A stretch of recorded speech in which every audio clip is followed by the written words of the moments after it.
Hello friends, today we are going to learn some stories of Tenali Raman, and the first story we are going to learn of Tenali Raman is Tenali in Delhi Darbar. So let's start. When Krishnadeva used to rule in Vijayanagar, Babur ruled in Delhi. Babur wanted to meet Tenali Raman Usa. He had heard a great deal about Tenali's quick wit. Babur's messenger arrived in Krishnadev Rai's court one day. He said, "Greetings, King Krishnadev Rai. Emperor Babur wishes Tenali Raman would visit Delhi." Krishnadev Rai replied, "So be it." Tenali Raman reached Delhi and settled in the guest house. Meanwhile, Babur spoke with the courtiers in court. He had a plan. "No one will laugh at Tenali Raman's jokes tomorrow. I want to see how he will make us laugh." Then the courtiers chorused, "Yes, your majesty." The next day, Tenali Raman arrived in the court. Tenali Raman started to narrate one of his jokes. Once and he told jokes, but the courtiers cut him off by yawning profusely. On the 16th day, Tenali Raman stopped going to the court. Tenali Raman thought to himself, "Let me follow Babur to see where he goes every day." He wore such clothes that no one would be able to see his face.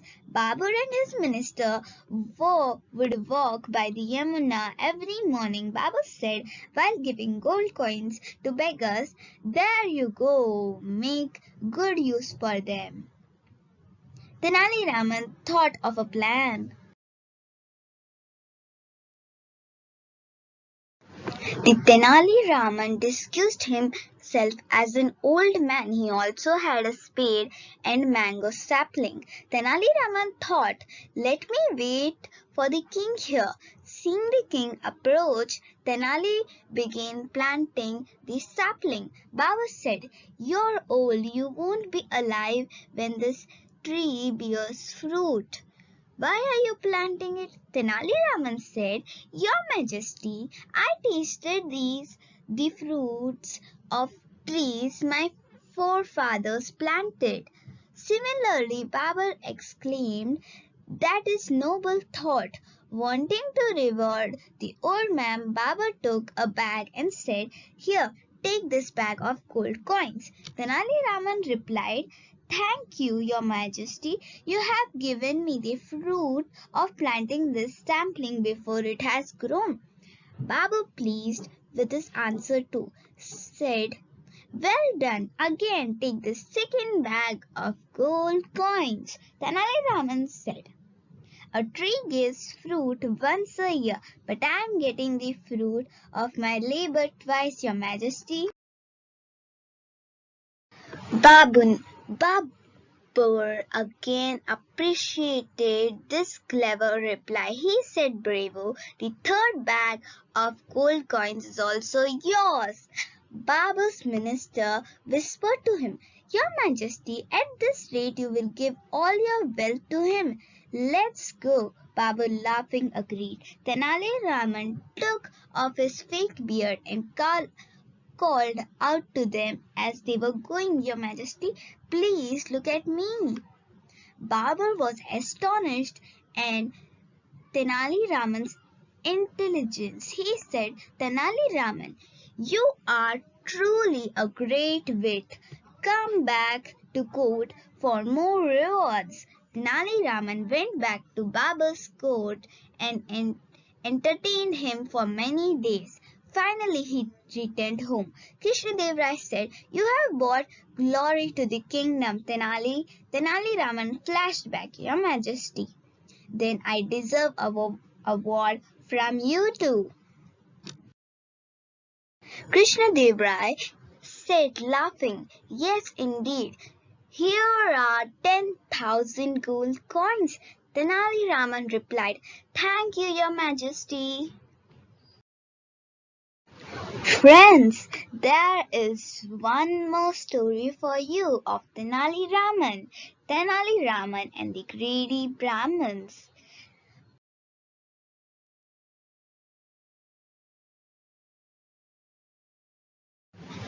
There is another great story about wisdom of Tenali Raman. There, the King Krishnadevaraya's mother was a very pious and orthodox lady. She had visited all holy places and given much of her treasures in charity to temples. Once she showed the desire of giving away fruits in charity, and her son, the king, obliged. Krishnadevara immediately got many mangoes from Ratnagiri. He respected his mother a lot and never let her down.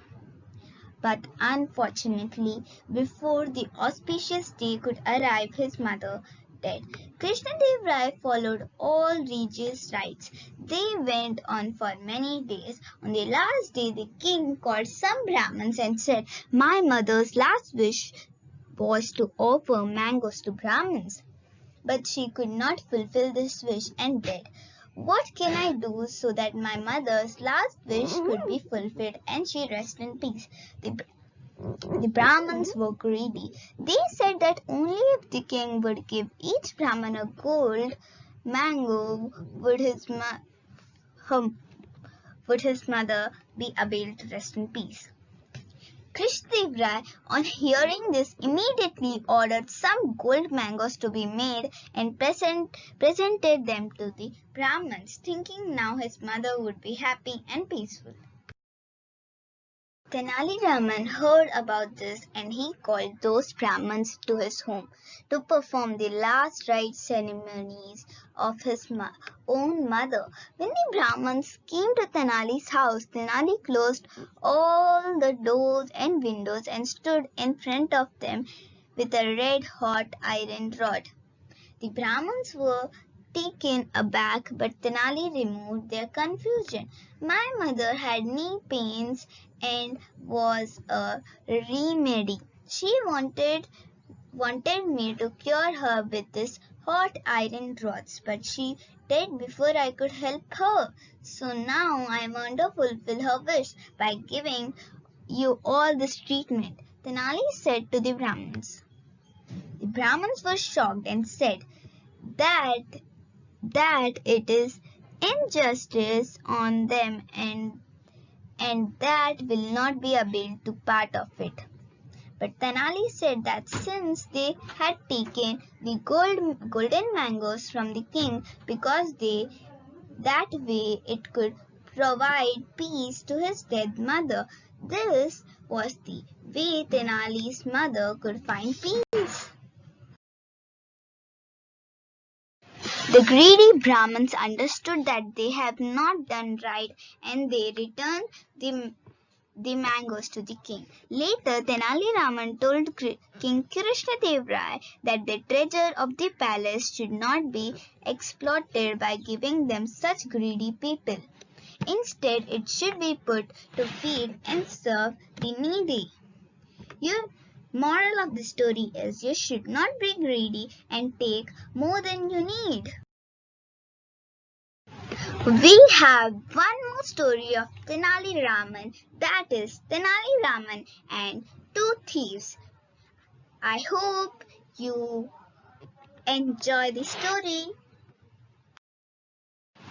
One summer night, when Tenali Raman and his wife were about to sleep, he heard a rustling sound of leaves coming from outside.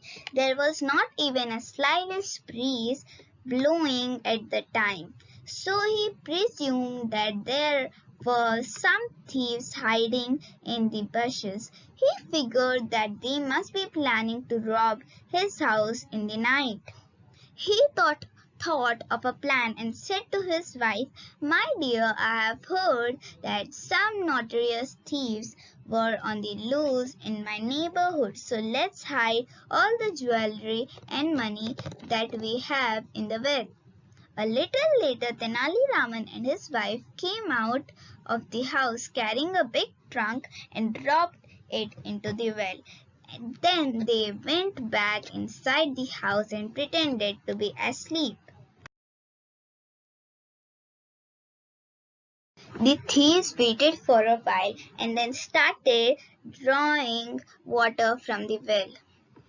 They hoped to empty the well and get the treasure. The thieves kept drawing out water the entire night. Towards daybreak, they managed to pull out the trunk, and when they opened it, they were extremely shocked and disappointed to see only some big stones on it. They understood that it was Tenali Raman's plan to outsmart them. Just then, Tenali Raman came out of his house and said, "Thank you, friends, for watering my plants. I must pay you for your labor." Hearing this, all the thieves fell at Tenali's feet for forgiveness. They promised not to steal, rob anyone ever again. Tenali decides to let them go. The moral of the story is keeping cool and using your wit in dire situations can help you get out of them. This is the story of Tenali Raman and the Great Pundit. I hope you like this story. Enjoy listening. Once a great Pandit from a foreign land visited the King Krishnadev Rai's court. He claimed that he had knowledge of all subjects and was an expert in every field. He challenged that he would argue with all of his wise ministers and defeat them. The king accepted his challenge. The Pandit then processed to argue with the learned men of the kingdom on various subjects. The king's minister failed miserably. Then the king summoned his wisest minister, Tenali Raman. Tenali took a small bundle from his home, gave it the shape of a book and tied it up.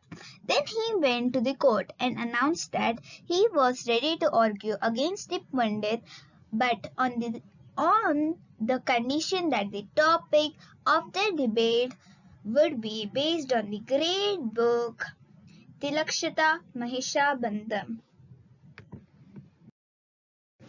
The great Pandit was stumped when he heard this because he had never heard of any such book. He asked the king to give him one night's time to prepare for the argument. He was sleepless all night. He could not bear the thought of losing, so he took all his belongings and left the city before sunrise. He left a note for a king saying that he had never heard of the great book. The next day, at the appointed time, Tenali appeared in the court for debate, but he was informed that the Pandit had already gone away. The king, being a learned man, wanted to read the great book that Tenali had mentioned, so he asked Tenali about it. Tenali laughed and replied that there was no such book called Tilaksha Mahishabandam. Inside the bundle there was til, which is called tila in Sanskrit, and some sheep dung, which in Sanskrit is known as kashta. These contents were tied by rope made of buffalo's hide, which is called Mahishabandam, refers to tying in Sanskrit. This is how Tenali tricked the great Pandit into believing that there was a great book that the Pandit was completely unaware of. The king appreciated Tenali's intelligence and rewarded him.